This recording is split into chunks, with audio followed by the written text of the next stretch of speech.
I actually went to school with the tampon sucking lady, Giovanna Plowman. Yeah, she was quite an odd lady. At the school for about a month. She was the sort of student who really loved herself. She was quite arrogant. Just casting my mind back, she probably loved herself for every single day of that month, which in hindsight is quite revealing.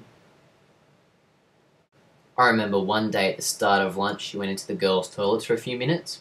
She came back out. She didn't even eat anything for the rest of lunch. I had to eat a tomato sauce sandwich. It was disgusting. There were little lumpy bits everywhere. It was terrible. Must have been in the bottom of a bag for 6 months. Tasted nothing like tomato sauce. And you know, I thought I should eat it. There are African kids in the world.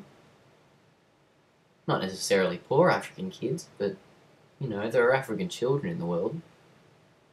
I didn't have any butter either, so I wasn't sure if, you know, she's just a closet lactose intolerant or if she's just a crazy bitch. But either way, that was a very, very difficult lunchtime for me.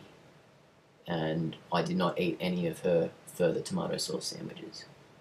She's put on a bit of weight recently, hasn't she, Chris? Yeah, she should probably cut down to just a few a day. I heard around the rumour mill that she was going to get 2 ribs removed so she could drink it directly from the source. Bit like a well. What do you reckon though, Chris? She must be a bit messed up in the head to do all that, wouldn't she? Like, you reckon it's actually a genuine mental disability, do ya? She'd probably have to be born with that.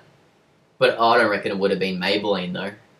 They're a beauty product that have... She always used to hang around the girls' toilets, which I thought was a little bit odd. I remember we used to have those bins where you put the tampons and the needles into, and the school cleaner was always just baffled because he never had to empty those bins. Yeah, he must have thought every single woman at school was pregnant, which wouldn't be too far-fetched. I mean, the school was in Campbelltown, and about 50% of those women were pregnant, usually by the school cleaner. Anyway, she ended up leaving after the month because she got HIV, probably from one of the needles in those bins when she stuck a hand in to rip out those tampons. Or, you know, it could have been from the school cleaner. He was probably riddled with diseases after the amount of young poontang he was gathering. But anyway, yeah, long story short, the Giovanna Plowman, the woman who sucked a tampon, has AIDS and cannot stop loving herself.